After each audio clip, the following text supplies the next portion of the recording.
우리 교회 표어는 예수 잘 믿고 예배 잘 드리는 교회입니다.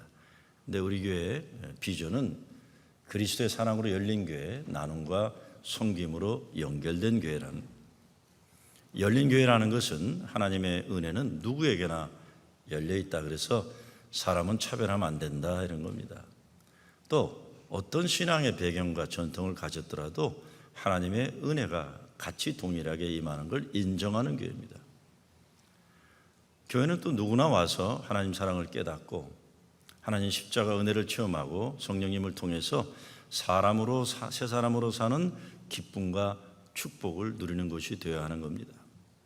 무엇보다 열린 교회가 되자는 것은 말 그대로 막힌 교회 되지 말자는 겁니다. 막힌 교회가 뭡니까? 탕자의 비유에 나오는 큰아들 같은 바리새적인 교회, 이게 막힌 교회입니다. 하나님 은혜가 통하지 않는 교회가 막힌 교회죠.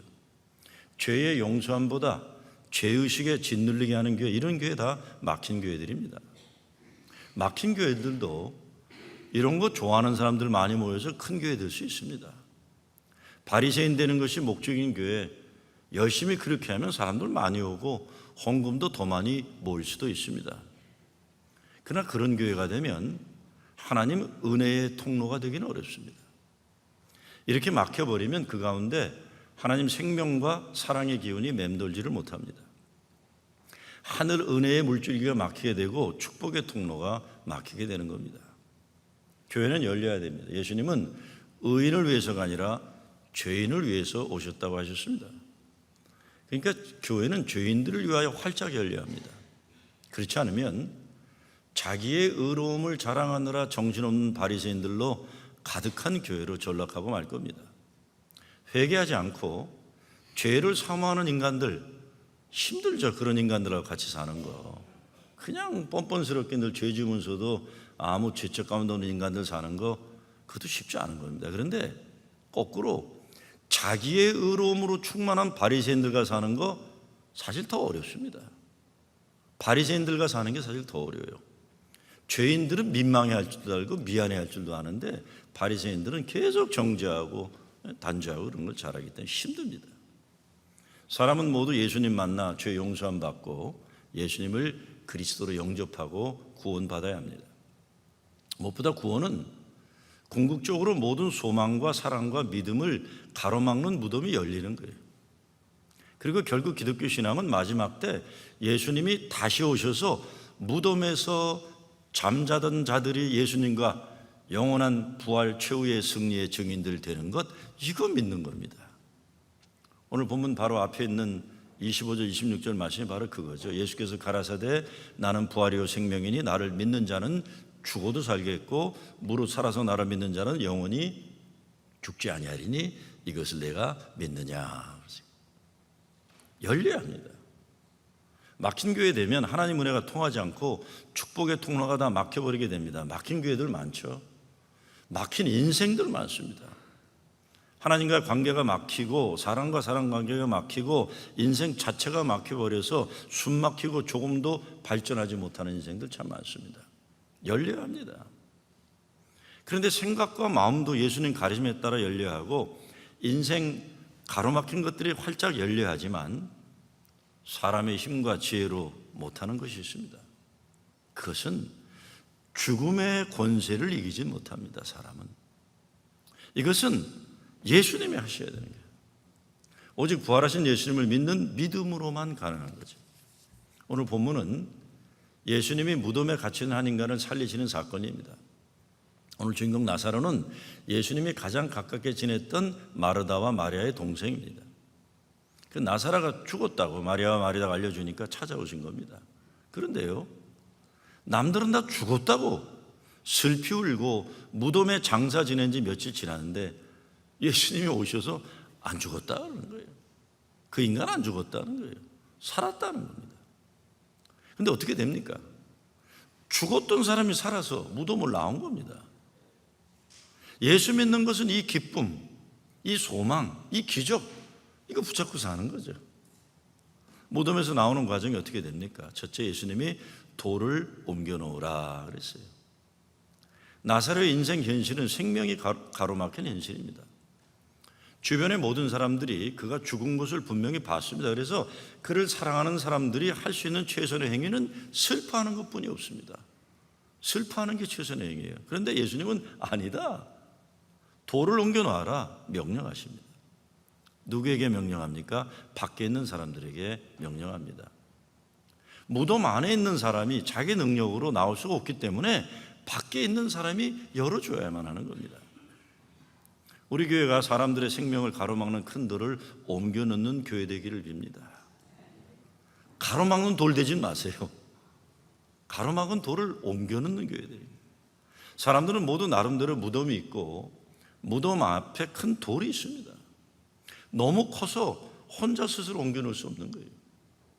뭐 정도 차이일 뿐이 다 그런 게 있는 겁니다. 오늘 미국 교회 목사가 새로 교회 부임에 갔는데 얼마 되지 않아서 교회가 발칵 뒤집혔어요. 누가 그 교회를 고소했어요. 직업안전보호 담당한 노동청에서 조사를 나왔습니다. 고소 내용은 교회 찬양 밴드 소리가 너무 커가지고 교회 직원들이 귀가 아프고 정신적인 고통을 받고 있다, 이런 내용이에요. 근데 직원들 가운데는 아무도 그런 문제로 노동청에 고소한 사람이 없습니다. 알고 보니까 사실 찬양단 밴드가 그렇게 큰 것도 아니었어요. 알고 보니까 그 교회 오래된 교인인데 새 목사가 오고 교회가 부흥하면서 젊은 사람들이 들어오기 시작하니까 젊은이들을 위한 찬양 예배가 생기게 되고 그게 불만을 가진 거예요. 새 목사는 젊은이들만 좋아하고 오래된 교인들을 싫어한다, 비판을 쉬지 않고 있는 교인이 있어요. 회의에 들어와서도 계속 그 얘기만 하는 거예요. 딴 사람들이 그럼 그 예배 들어가지 말고 그냥 일부 예배 와서 편하게 드리라 그랬는데 꾸역꾸역 찬양 예배 와서는 불평하고 있는 거예요. 이거 아무도 자기 말 안 들어주니까 노동청에 고소를 한 겁니다. 이런 비슷한 문제 교회에 많죠. 저도 한국 세브란스 병원 가서 이 귀 청각 테스트를 했는데 거기 과장이라는 사람이 씌고서 혹시 목사님이신데 그 외에 찬양팀 그 앰프가 너무 크지 않습니까? 그러더라고요. 그래서 제가 그리고 교회 와서 장로님들한테 우리 교회 내가 고소하겠다 그랬어요. 어떤 때 너무 클 때도 있는데 이런 문제 많아요. 이런 문제 많습니다. 저는 예배 때 노래하는 사람들이나 설교하는 사람 소리 큰 거 아주 싫어해요. 아주 싫어해요. 교회 설교도 버럭버럭 소리 지르는 사람 절대로 강단에 안 세웁니다. 뭐 설악산 가서 야호하는 것도 아니고 왜 저렇게 저 아저씨는 소리 질러대나. 그러니까 소리 큰 사람은 소리 버럭버럭 질러대면 뭐 회의 때는 말할 것도 없고 설교도 저는 대표기도도 뭐 버럭버럭 소리 지르는 사람은 꼭 명단에 지웁니다. 다음에는 안 된다. 이렇게. 다음에 찬양도 그냥 마이크 붙잡고 하면 마이크 꺼라. 제가 항상 그래요. 마이크 꺼라. 이거 교회 설교나 찬양이나 소리 너무 큰 것 안면 방해고 이거는 환경 파괴라고 저는 생각해요. 근데 문제는 이 사람이에요. 이 사람은 가정에서도 부인이나 아이들에게 항상 잘못된 거 찾아내서 소리 버럭버럭 지르는, 그래서 가정을 지옥으로 만드는 그런 남자예요. 나이를 먹을수록 더 고집스러워지고 불평불만이 가득한 불행한 남자입니다. 알고 보니까 자랄 때 그 사람 아버지가 그렇게 정죄하고 판단하기를 잘하던 아버지예요.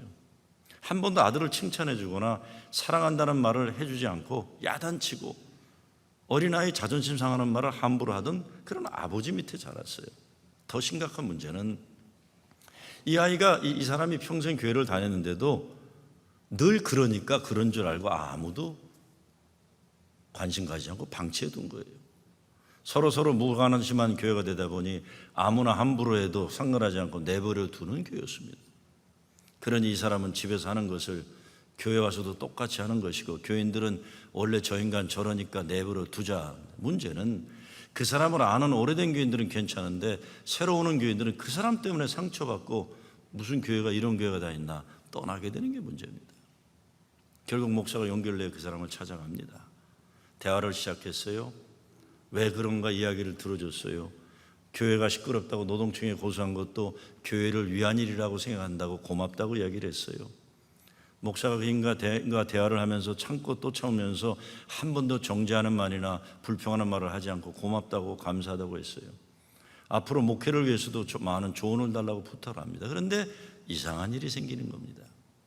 이 사람이 목사와 대화를 할 때마다 조금씩 정죄하는 말이나 불평하는 말이 줄어들기 시작한 겁니다. 이 사람은 모든 인간관계를 불평하고 정죄하는 것만 경험하고 살았는데 새로운 목사를 만나면서 인간관계라는 것이 꼭 그렇지 않아도 된다는 것을 조금씩 경험하게 됩니다. 결국 나중에 사람이 변했습니다. 그 사람 무덤이 열리기 시작한 거죠. 물론 사람 잘 안 변합니다. 이렇게 쉽게 변한 일 없습니다. 그러나 변하기도 하는 거죠. 우리 모두 정도 차이일 뿐이지 이 사람과 같은 문제를 가지고 살아갑니다. 그러니까 교회에 와서 이런 문제 고침받고 새 사람 되어야 해요. 혼자서 도저히 옮겨놓지 못하는 큰 바위덩어리 돌을 다른 사람들이 도와줘서 옮겨야 하는 것이죠. 그래서 예수님이 돌을 옮겨 놓으라고 밖에 있는 사람들에게 말해주는 겁니다. 때로 이런 큰 바위덩어리는 사회 제도적인 구조적인 문제이기도 합니다. 저는 신학교 다닐 때 마틴 루터 킹 목사님 설교 외우려고 노력하면서 공부했어요. 특별히 나에게는 꿈이 있다, I have a dream, 이 스피치를 외우려고 애를 썼습니다. 그분의 그 연설이 우리가 살고 있는 이 미국 땅, 인종차별을 당연한 것으로 알던 세상의 무덤문을 열어놓는 길을 마련했다고 해도 과언이 아닐 겁니다. 사람을 피부 색깔로 판단하지 않고 그 사람의 인격으로 판단하는 세상의 꿈을 설계한 겁니다. 아무리 큰 바위덩어리라고 해도 조금씩 열고자 하는 사람들이 모여서 결국 하나님의 때가 이르면 무덤이 활짝 열리는 거죠. 교회는 하나님의 사랑과 은혜로 누구에게나 열려야 합니다. 요즘은 이런저런 시끄러운 문제로 언론에 오르락내리락 하긴 하지만 옛날에 그 참신할 때 한국교회에 영향을 주던 김진홍 목사, 그분이 이끄는 두레마을에 가입하려면 묻지 않는 것과 묻는 세 가지가 있다고 합니다. 묻지 않는 것과 묻는 것. 묻지 않는 건 학력 안 묻는다고 그랬어요. 과거 안 물어본다고 그랬어요. 세 번째, 재산 얼마 있는지 안 물어본다고 그랬어요. 근데 묻는 게 있는데 묻는 것 세 가지는 더불어 함께 살겠다는 공동체 정신이 있느냐? 두 번째, 땀 흘려 일하겠다는 노동 정신이 있느냐? 세 번째, 나보다 어려운 처지에 있는 이웃들을 섬기고자 하는 봉사 정신이 있느냐? 이거는 물어보는 거죠. 공동체 정신, 노동 정신, 봉사 정신이 있느냐? 이거는 물어본다는 겁니다. 이것이 뭡니까? 교회 본질에 충실한 교회 되겠다는 겁니다. 우리 교회가 개선하려고 애를 쓰고 있는 것 중에 하나가 친교 시간의 문화입니다. 무엇보다 진정한 성도 간의 코이노니아가 제대로 이루어지려면 많은 노력이 필요한데 교인들 대부분 한 주간 떨어져 있다가 주일날 만나면 반갑기 때문에 아무래도 오래된 교인들과 친할 수밖에 없어요. 친한 사람들끼리 좋아하는 시간도 모자란다고 그러는 거예요. 그렇잖아요. 일주일 내내 따로 살다가 주일날 친한 사람 만나서 얘기할 시간도 모자라는 거예요. 그렇지만 교회만큼은 나그네들과 방문자들과 처음 만나는 사람들 나가서 어떤 이유에서건 친구가 없는 사람들을 친교의 중심으로 끌어들여야 하는 사명이 있는 겁니다. 영어로 이걸 Radical Hospitality라고 그래요. 상식을 뛰어넘는 환대하는 문화죠. 상식을 뛰어넘는 환영하는 문화. 이게 쉽지 않지만 교회에서는 이것이 형성돼야 된다는 것이죠. 벌써 오래전 일인데 제가 이전에 섬기던 교회 영어권 예배에 참석하는 베트남계 청년이 있었어요. 제가 지나가다가 등을 두들기면서 이름을 불러줬어요. 이름을 이렇게 불러줬어요. 그랬더니 그 친구가 우리 아이에게 너희 아빠가 내 이름을 어떻게 알아? 그러면서 감동을 먹었더래요. 그래서 우리 아이가 아빠, 걔가 아빠가 자기 이름 불러줘서 고마워하더라. 그 말 듣는데 마음이 짠하더라고요. 보통 한국 남자들은, 한국 사람들은 교회에 자기 모르는 더군다나 다른 민족이 있으면 그냥 열어 위에서 눈도 안 맞추고 지나가잖아요. 이 베트남 아이가 왔는데 제가 우리 아들 친구니까 이름 불러줘. 얘가 그게 크게 고마웠던 거예요. 네 아빠가 내 이름을 어떻게 아니? 김춘수 시인이 그랬나요? 이름을 불러주기 전에는 꽃이 아니었는데 그대가 나의 이름을 불러줘서 내가 꽃이 되었다는 건데. 교회 그런 거죠. 여러분 서로의 이름을 알아주고 불러주는 것이 교회입니다. 세상에서 아니 가정에서조차도 환영받지 못하고 사랑받지 못한 사람들도 교회 와서는 천하의 사랑받는 존재로 환영받을 수 있도록 우리가 노력해야 되는 거죠. 두 번째, 예수님이 명령하는데 나사로야 나오너라 하세요. 누구에게 합니까? 나사로 자신에게 하는 겁니다. 아무리 세상이 달라지고 사회 조건이 좋아진다고 해도 본인 자신이 나와야 됩니다. 이 말씀은 우리 모두를 초대하시는 예수님의 말씀이에요. 오늘 우리들이 나와야 할 죽음의 현실이 어떤가, 우리가 갇혀있는 무덤은 어떤 모습인가, 거기에서 나와야 하는 겁니다. 같은 하늘 아래, 같은 땅 위에 살고 있으면서 어떤 인간들은 하나님이 허락하신 세상의 모든 것을 누릴 수 있는 하나님 축복인 줄 믿고 살지만, 어떤 인간들은 세상 모든 것들이 자기를 잡아먹으러 달려드는 하나님의 저줄 것으로 알고 불행하게 살게 돼요. 무덤이에요, 무덤. 무덤을 사는 사람들. 그리고 예수님이 나와라 하시는 원뜻은 내가 여기에 있다, 이리로 오라는 초대입니다. 초대. 돌이 옮겨졌다고 해도 자기 자신이 나와야 돼요. 예수님이 이리로 오라 할 때 본인이 나와야 합니다. 그런데 정말 인간이 무덤 밖으로 스스로 나올 수 있는 건가요? 예수님의 사람 공부에 우리 주제 성구가 갈라디아 2장 20절 아닙니까? 그게 뭐예요? 내가 그리스도와 함께 십자가에 못 박혔나니 그런즉 이제는 내가 사는 것이 아니요 오직 내 안에 그리스도께서 사시는 것이라. 이제 내가 육체 가운데 사는 것은 나를 사랑하사 나를 위하여 자기 자신을 버리신 하나님의 아들을 믿는 믿음으로 사는 것이라. 진정 무덤에서 나오는 길은 이겁니다. 내가 못하죠. 나는 내 죄를 십자가에 못 박아 죽고 예수 그리스도와 사는 믿음으로 사는 겁니다. 열려야 합니다. 예수님 십자가 내 죄를 용서하신 하나님 완전한 사랑인 줄 믿는 믿음으로 열려야 돼요. 예수 부활이 나의 영혼이 살리시는 하나님 은혜인 줄 믿는 믿음으로 열려야 돼요. 하나님 믿고 열린 미래를 향해 가는 거예요. 미래는 전적으로 하나님이 열어주시는 주권적인 역사입니다. 과거가 그랬으니까 오늘이 이러니까 미래도 그러하리라. 절대 안 그렇습니다. 미래는 전적으로 하나님의 세계예요. 그분이 열어주시는 거예요. 폴란드에서 이민 온 어떤 할아버지가 미국에 온 지 얼마 안 되는 청년에게 미국이란 어떤 나라인지 가르쳐 주려고 이런 말을 합니다. 이보게 청년, 미국은 뷔페 식당 같은 곳이라네. 음식이 많이 있지만 본인이 직접 찾아서 먹지 않으면 굶는 곳이야. 알아서 찾아 먹어야 한다 그랬어요. 하나님 은혜와 축복의 세계가 아무리 열려 있어도 내가 받아들이지 않으면 소용이 없습니다. 제가 지지난달인가 우리 새가족반 환영할 때도 우리 교회 새로 오신 분들에게 말씀드린 게 그거예요. 버티시라고 그랬어요. 버티시라고. 후라싱 제일교회 다니려면 버텨야 된다. 우리 교회 별난 인간들 다 있기 때문에 당신들 상처받을 거고 속해도 골라서 들어가라고 아무나 가지 말라 아무데나. 버텨야 된다. 제발 버티시기 바랍니다. 그랬어요. 그게 왜 그렇습니까? 후라싱 제일교회 아무리 하나님의 좋은 양식들이 천국의 잔치가 벌려져 자기가 찾아야 돼. 남들이 못 해줍니다. 도와줄 수 있는 게 한계가 있어요. 내가 여기서 버텨내리라. 내가 여기서 이겨내리라. 내가 여기가 나사로가 예수님 만난 삭개오가 예수님 만난 뽕나무인 줄 믿고 여기서 구원받으리라. 여기 버텨야 되는 거예요. 그래서 예수님과 만나기에 우리 인생 닫힌 창문들을 하나씩 열어야 하는 것이죠. 마지막으로 풀어놓아 다니게 하라 명령합니다. 누구에게? 역시 다른 사람들에게 하는 겁니다. 아무리 무덤 밖에 나왔다고 해도 아직도 도움이 필요한 거예요. 서로 풀어줘야 됩니다. 이것이 진정한 성도의 교제입니다. 모든 교회에서 일어나는 이런 일들이에요. 서로 무덤 속에 있고 있던 수위를 풀어주어서 하나님 사랑과 은혜의 세계를 마음껏 누릴 수 있도록 서로 돕는 겁니다. 서로 풀어줘야 된다. 영어 성경을 보면 Take off the grave cloth and let him go 이렇게 돼 있어요. 무덤 속의 옷 벗어라. 또 다른 번역으로 보면 랩핑이라고 그랬어요. 죽은 사람 여물하듯이 꽁꽁 묶여있는 걸 얘기하는 거예요. 무덤 밖에 나왔다고 해도 무덤 속에 입고 있던 옷을 그대로 입고 다니니 얼마나 힘들겠습니까?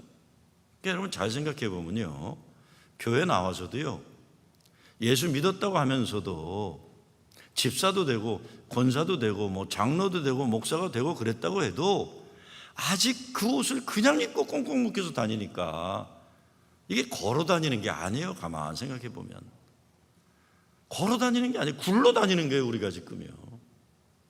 그러니까 서로 굴러다니다가 부딪히고, 그래서 아프다고 그러고, 내 마음대로 안 되니까 서로 화내고 그러는 거예요. 그러니까 예수님이 풀어줘라 그러는 거예요. 남들 눈에는 멀쩡한 것 같지만 실제로 그 사람은 수위에 꽁꽁 묶여 있다. 교회에 나와서 예배드리고 함께 지내는 분들 가운데 여러 이유에서 무덤에서 입고 있는 옷 그대로 입고 꽁꽁 묶여 살고 있는 분들 얼마나 많겠습니까?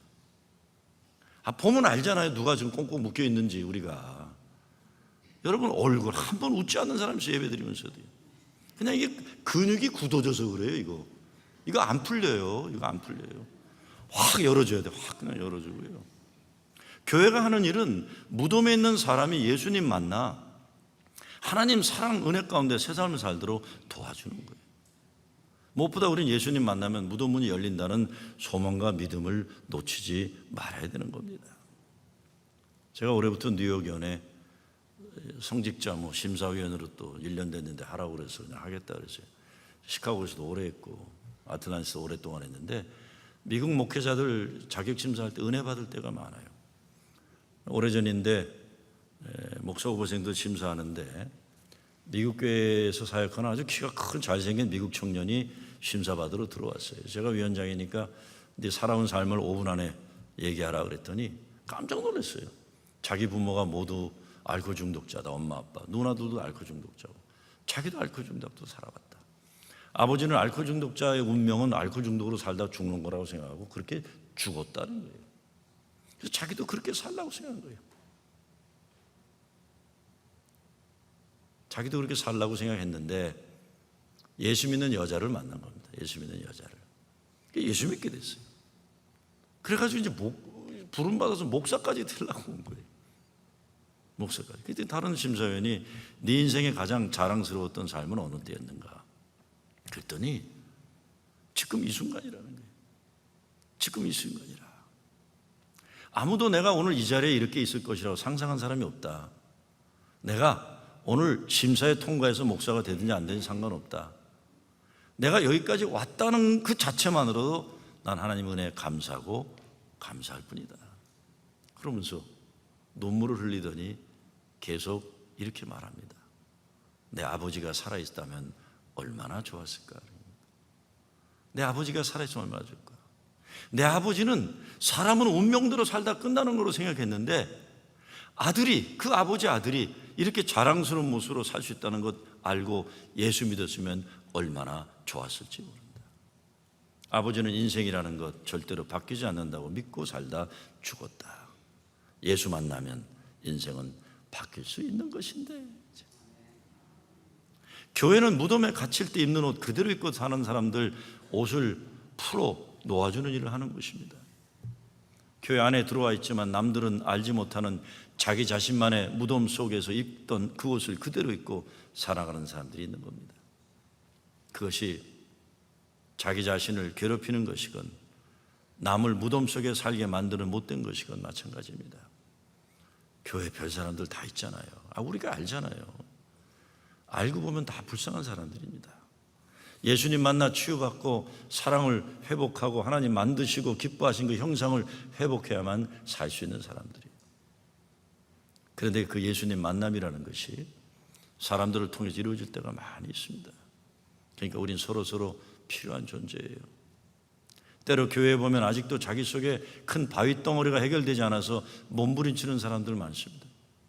자기 문제 해결이 되지 않으니까 다른 교인들을 괴롭히기도 하고 소리 지르기도 하고 어떤 분들은 자기를 알아주지 않는다고 불만이 가득하기도 하고 겉으로는 멀쩡하지 그렇지만 쉽게 상처받고 쉽게 시험 들고 쉽게 못나게 놀고 그러는 거예요. 저도 그래요. 멀쩡하게 설교도 하고 교인들이 존중해 주니까 목사로서 권위도 내세우고 주일 되면 이 포마드도 바르고 머리 냉기고 이렇게 폼 잡고 있지만 제 속에도 돌덩어리가 많아요. 돌덩어리 많아요. 제 속에도 뭔가 마음이 꽁꽁 묶여 있어요. 그래도 목사니까 제가 풀어가려고 애쓰는 것뿐이에요. 별 생각 다 합니다. 저도 속으로. 저도 미워해요. 그냥 표현만 안 하는 것뿐이죠.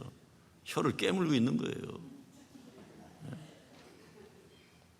우리 가운데 아직도 알코올 중독, 마약 중독, 노름 중독 빠져 있는 사람들, 아직도 화가 나면 함부로 소리 지르고 약한 아내나 아이들에게 손짓고 파는 못된 버릇 가진 사람들, 겉모습은 멋진 옷을 입고 있는지 모르지만 속 사람은 아직도 감옥에 그 옷을 입고 있는 사람들이 얼마나 많겠습니까?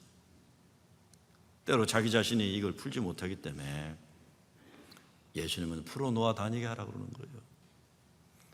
정말 생각해 보세요. 대굴대굴 굴러다니고 있는 거예요. 지금 우리가 빨리 풀어서 걸어 다녀야죠.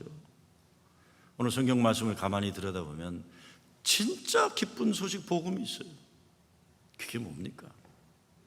사람들은 다 그 사람 죽었다 포기한 상태인데 예수님만 눈 하나 깜짝 안 하고 살았다 하는 거예요.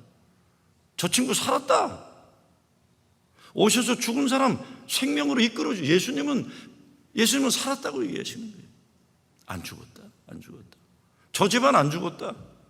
저 사람 안 죽었다. 저 교회 안 죽었다는 거예요. 안 죽었다. 우리는 사람을 살리는 사명을 가졌습니다. 먼저 우리 자신들이 무덤에서 나오고 우리 교회가 나사로를 다시 살리신 주님의 명령에 순종해서 우리들의 죽음의 현실을 생명으로, 사랑으로 바꾸는 기적으로 무덤을 여는 교회 되기를 주의 이름으로 축원합니다.